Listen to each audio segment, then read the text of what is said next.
Hello. Oh, is it on? Oh, hello. Okay, Hi. I mean, we're just going to get started at some point. Yeah. Just to let everyone in the audience know, we're recording on YouTube, and then this is also for the Neurotech Society's podcast. So we'll just do a little spiel about that as well at the beginning. But yeah, nothing the audience needs to do, just FYI. Okay. So hello, everyone. We are Alphabets. I'm Asha. And I'm Anish. And This we're is recording. the third episode of the Imperial Neurotech Society's On the Mind podcast. Today, this is at Amplify, an event in collaboration with Imperial Radio, and we are lucky enough to be joined by Dr. Chris Timmermann. Nice. He's a research fellow at the Imperial Center for Psychedelic Research. And also is part of DMT research group focusing on the neuroscience and psychology of potent psychedelics like DMT, toad, cannabis is not necessarily psychedelic, but obviously something you guys researched there as well, LSD, MDMA, the whole shebang. Yeah. And we will talk about all of them. Yeah, exactly. So we'll jump straight in, because I know we don't have too much time. So do you want to give us a little introduction about the kind of work you started off, where you started off, what inspired you to come into this field of research? Yeah. So my background is psychology, a bit of philosophy as well. I've always been fascinated by the mind and how the mind works, and that led me to study psychedelics. I was fascinated by drugs really from a very early age. I thought it was quite incredible that you could have a chemical compound that could change very radically the quality of your perception, your attention, and your emotion. And so, yeah, I mean, that was really where I started. And I did my bachelor's in Chile. And I hail from South America, so that's where I'm from. And in Chile, we have a specific, interesting scientific tradition where there's a lot of consciousness research that is very particular. There's a specific view on how nature makes emerge eventually the mind in the evolution of nature and the human beings. And a lot of that has to do with a specific mix of, Latin America as a country, as a continent that is the house of Western tradition mixed in with an indigenous tradition. And so psychedelic use is a big part of that. And so from that, I went into neuroscience in my 20s and eventually landed in doing a PhD in neuropharmacology, neuropsychopharmacology, where I studied the effect of psychedelics in the brain. And I did that. I ended my PhD in 2020. So I've been a postdoc for 5 years now, and we developed a DMT research group as part of my ongoing studies, and my focus have now shifted from psychedelics to the broader idea of consciousness, understanding the mind, using these drugs to understand the mind. And so my interests really haven't changed from my initial impetus to understand the mind. They've just shifted a bit, and also linking it with advanced meditation. So that's a bit what I'm doing now, understanding how advanced meditation and psychedelics can provide certain insights about the mind and the brain. Amazing. I wanted to follow up on what you said at the beginning about just a general interest in how drugs can sort of change our experience of the world. As a, let's say, beginner to this space, how would you describe what makes psychedelics different from other drugs? Why would, cocaine obviously does impact the brain to some extent, but what is it that psychedelics do that change the experience so much, and what makes them so profound in that aspect? Yeah, I mean, it's something that we're still really trying to understand. The most straightforward way to understand this, I think, is that if you take your normal drugs, you would have excitatory drugs, drugs that stimulate arousal, that make you wake up or make you more, excited. Cocaine, for example, increases arousal, wakefulness to a maximum state, to a very high degree. And then you have drugs that shut things down. And this relates to our broad understanding of consciousness in many ways. And so what psychedelics do, they kind of shift things in a different kind of axis, which is about both the amount of stuff that you experience, the richness of your experience, the amount of contents you experience, but also the quality of those contents. And so one thing that happens in the psychedelic experience that we don't fully yet understand very well is this idea that the experience is meaningful. And when people have a lot of this experience of meaningfulness, experiences of awe can arise, or seeing a lot of things under a single perspective. And me and a lot of other researchers think that this is one of the primary mechanisms of why they may be useful for mental health. And so this puts the experiential quality of this experience apart, sets it apart from something like cocaine or caffeine or an anesthetic drug or alcohol. Yeah. Cool. Early on, you mentioned kind of wakefulness and also consciousness. How do those two things link for someone who doesn't know enough about wakefulness? And then my follow-up question was, at the beginning you said advanced meditation, and that's kind of interesting. And what kind of research have you done in that space? So just two questions there. Yeah, so the first is wakefulness is essentially, this idea, when we think about consciousness research at its most fundamental level, we think about, very simply, human experience. The fact that we have an experience at all, the fact that we are somewhat aware of that experience as human beings is also part of this idea of consciousness. But the fact of having an experience, that what some philosophers called qualia, the feeling of having an experience, is something that feels to be quite uniquely special in human beings and other mammals, especially evolutionary advanced mammals. This is where you can find this, very likely. We don't know for sure. And so drugs are a way to experiment with this. If you're interested in the mind, drugs are an amazing thing to try to perturb the system in various ways, as many of you scientists here are very aware. And so if you have human experience and you're interested in perturbing it in different kinds of ways, and more than that, if you're interested in something like, what is it all about, the richness of human experience and so on and so forth, I think psychedelics are particularly prone to that. So just hinging on something here, bracketing off, another part of the research that I've done is understanding how, for example, psychedelics can shift your beliefs, your worldviews. And what we found was that, indeed, psychedelics appear to shift the way that people think about the nature of reality or the nature of the mind. And so there's something about people engaging with these experiences that somehow make them reflect about the fact of consciousness, the fact of human experience. And so it's an interesting sort of mirror, it seems, for human beings. That's one thing. And that leads me to the other thing of advanced meditation, that in a way I tend to conceive more and more that the way that people take drugs, or the way that we conceive drugs in our Western culture, is this very passive thing. You just take the drug, and then it has an effect on your receptors in your brain, and then you have a desired output effect, right? And this alcohol is the best template for that. But many also antidepressant medications also have that sort of, so that's the way that we relate to it. One of the things that I think psychedelics really pose is that drugs are really an active experience. They're a skillful experience. If you look at the way that psychedelics were taken by indigenous peoples, you find that there's a specific set of practices, a specific way that the music is employed. And the same is true in certain ways for Western contexts where psychedelics are used, in raves, in which the music is used in a specific way, and the way that the culture has learned how to take drugs and the dosages they take, and so forth and so on. And so there seems to be something about doing this experience in a sophisticated kind of way. And another parallel of that when it comes to consciousness is meditation. Meditation is an active practice that requires the development of a trait, of a skill, like a jazz musician that takes many, many years to develop a good understanding of their instrument. It's very similar with the advanced meditators in trying to understand their mind.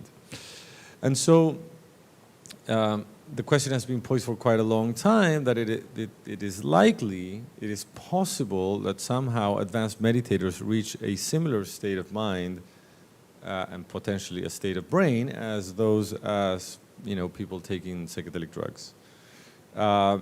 But this has not yet, there's no really proof of that, and if so, what is that similarity, right? And so this is what I've started to do, really. Started to develop frameworks so for us to understand these altered states under a common framework. We recently had a llama participate in one of our studies. We gave him a high dose of 5-MeO-DMT, which was pretty interesting.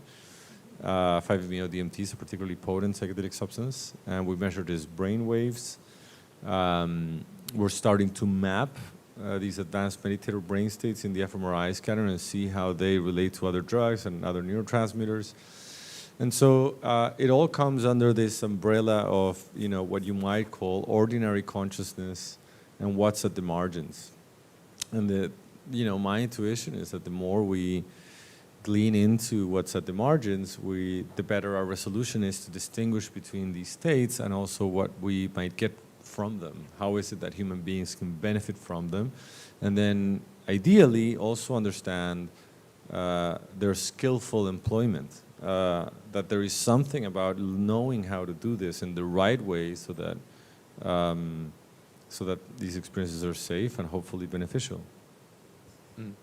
And on the measuring of brainwaves front, I presume that is where you get the most quantitative data as to, you know, the actual genuine things that make it less of a stigma and then help, obviously, the government understand and other bodies understand what they actually do.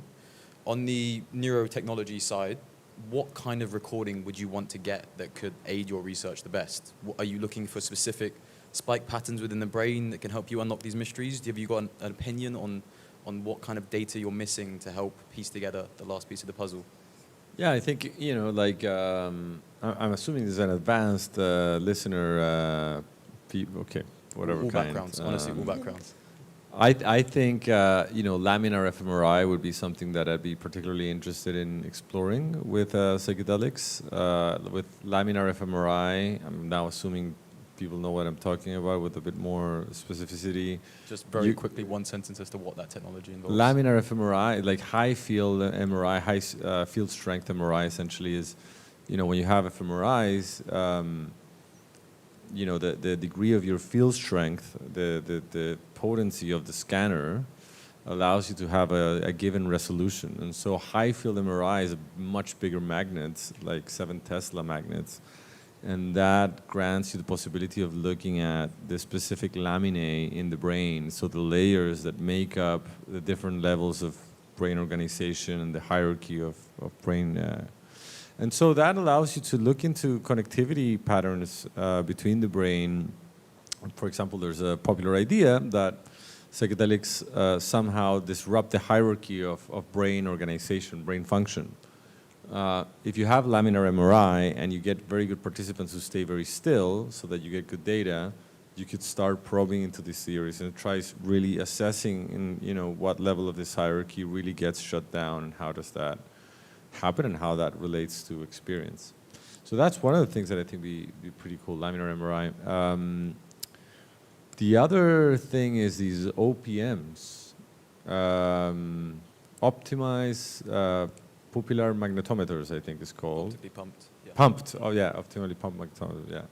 And so, I mean, it looks cool. I don't know how good the data is. It's very little people who are using these now.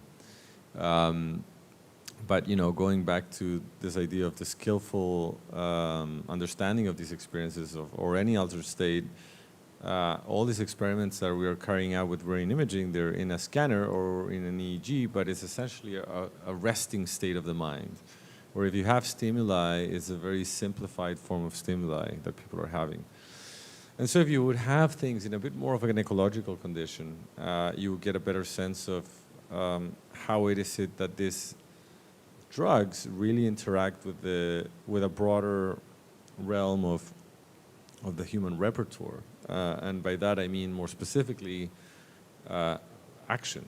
We're always acting in the world. And that is very true also for how people take the drugs. They're not just still or static all the time. They are moving around, and those actions matter. And so, yeah, something that is more ecological would be great. I'm curious, is that a thing that's already happening? Are there scientists giving people LSD and watching them walk around in fields and interact with cows? Is that a thing that currently exists in the scientific world? Well, I don't know if I can talk about it, but some colleagues at UCL, I'm now moving to UCL as well, but some colleagues at UCL are they build a giant maze, human maze, and I think they're thinking about giving them magic mushrooms and see how they, interact in this. Like people who go to museums and take drugs sometimes to enjoy the art a bit more. Something similar. The human maze and with psilocybin, sounds pretty cool. You talked a little bit about action, and then Yeah. also you talked a bit about kind of indigenous systems of taking these drugs and seeing the response of those versus Western systems. So I think what's a little bit unusual here is you're not speaking to a bunch of just researchers, right, or scientists. You're also speaking to a bunch of young people, including us. Uh-huh. So in terms of action and almost experimenting as well, is there anything that you would, wish you would tell your younger self about experimenting or understanding consciousness through psychedelics, or obviously not encouraging or anything, or saying anything controversial, but at the same time, what would you say to this young crowd? Well, I think, first, I really also want to clarify. I mean, I don't think that psychedelics are necessarily something that cures everything and that they're necessarily amazing or anything like that. I think, all drugs are like tools. And again, going back to the point of action, it's how people use them, that they could benefit from them. And so, that's important just to mention that. And the research is still figuring out the harms and the benefits and all these things, which are very important, the clinical research. I think for young scientists, I think the first thing is don't be scared about other people knowing more than you. I think that it's a massive waste of time. And the way that it works is that the field of knowledge and the specification of knowledge is so vast. There's so many different avenues, and people who know a lot about something don't know much about all the other stuff. And so everybody's a bit in the dark. And I think in general, I feel that science is a space to learn. And learning is an enormously joyous activity and should always be a joyous activity.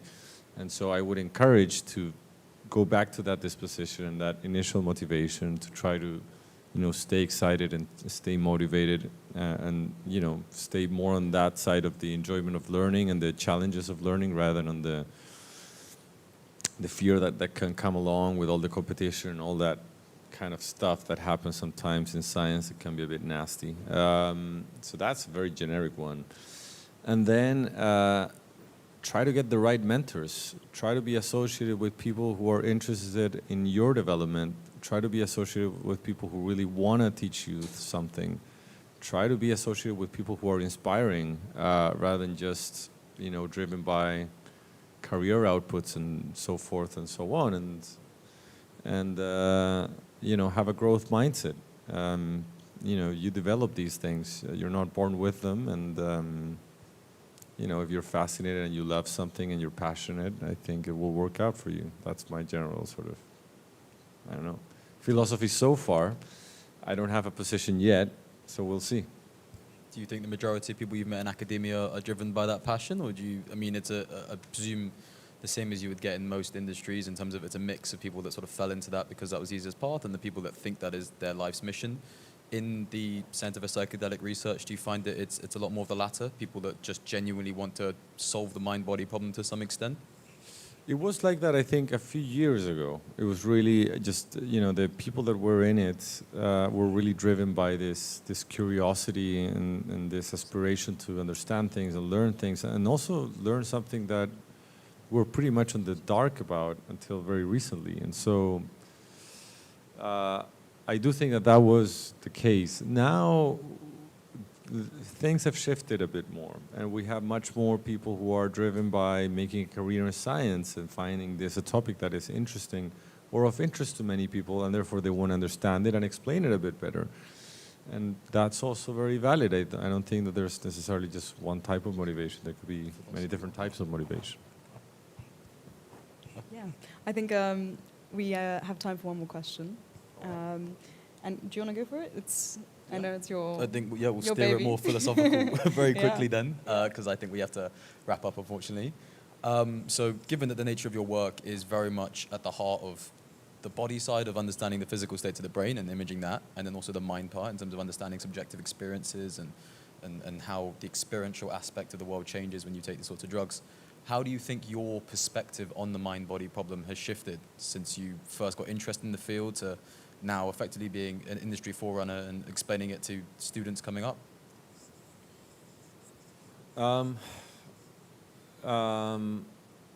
My mind-body perspective, I don't know if it has really shifted that much. I think, I mentioned the Latin American Chilean tradition on the science of consciousness. I feel I resonate quite a lot with that.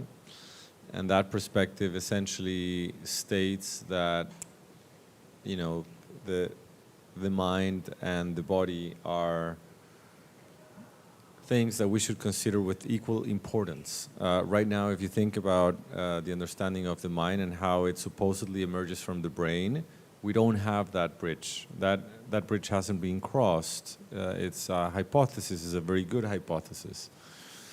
And so, but that bridge is very important, right? And it's fundamental because the mind really is the primary source of data that we have as human beings.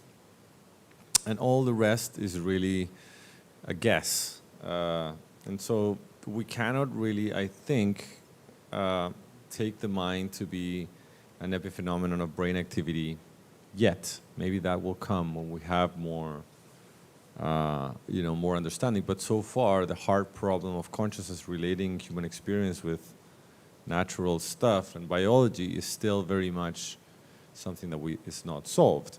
And so until we do that, I do think that our models should incorporate experience with equal level of rigor, and we should try to make a push to understand the mind as well as understanding the brain in equal fashion. That's brilliant. Well, thank you so much for being our guest today on The Mind, Chris, and at Amplify. And thank you to everyone for listening and to tuning in. So thank you very much. Awesome. Thank you, guys. Perfect.